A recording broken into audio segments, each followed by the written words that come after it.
Hi, and welcome to the Luminous Group process video series. Today we're going to be talking about work instructions, and this is a follow-up to some of the early videos that you may have seen on things like process mapping, FMEAs, and control plans. So with me today is the founder of the Luminous Group, Murray Sitsimer. How are you, Murray? I'm doing great. Good to see you, Rich. So help me understand, Murray, what's a work instruction there for?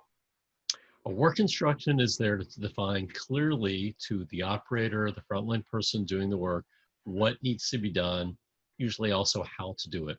So it sets up a measure for success. So I mentioned in the intro that we've done some other videos earlier about process tools. How does the work instruction tie to those other process tools? Right. So sometimes we'll see companies do a work instruction as like a cut and paste. So the parent of a work instruction, or sometimes called standardized work, is just taken from how we did it before and we'll modify it. The right way to do it, however, is to link it to those documents that you mentioned that are also in our video series. So the FMEA talks about what the requirement, what could go wrong, and then how we're going to control it. There's your key word there. Then the control will trickle down into or cascade down to the process control plan, and that says what and how often.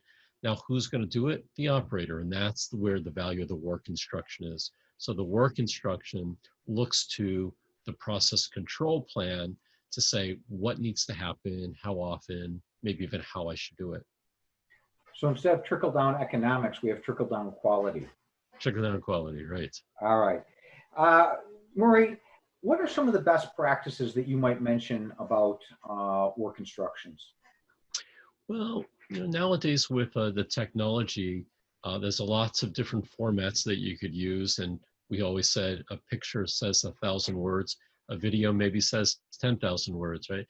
Easy enough now to incorporate videos, digital pictures. Another best practice I would strongly recommend is encourage the people doing the work to be involved. They know the most about it.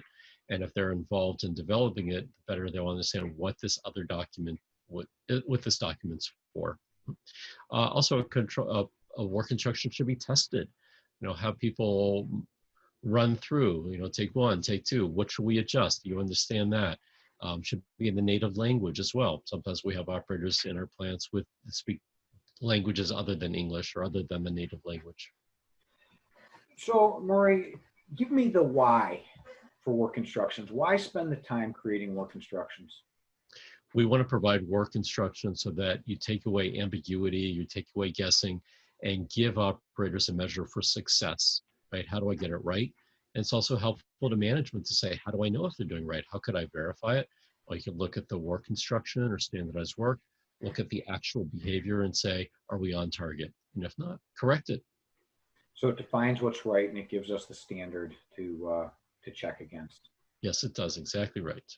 All right. Well, Murray, we appreciate your input today. If people would like to get more information about work instructions or any of the other process tools that we're talking about, where can they find that? Well, we have some free resources on our website, and that's www.luminousgroup.com, LUMINOUSGROUP.com. There's some blogs there and some articles. Also be glad to talk with people. We also post things on LinkedIn, including some upcoming public training. And you and I are both on LinkedIn as well as the Luminous Group company page. Awesome, Murray. And what about a phone number? 248-538-8677. We'd look forward to talking with you. Thanks a lot, Murray. Have a great afternoon. You too, Rich. Take care. Bye. Bye.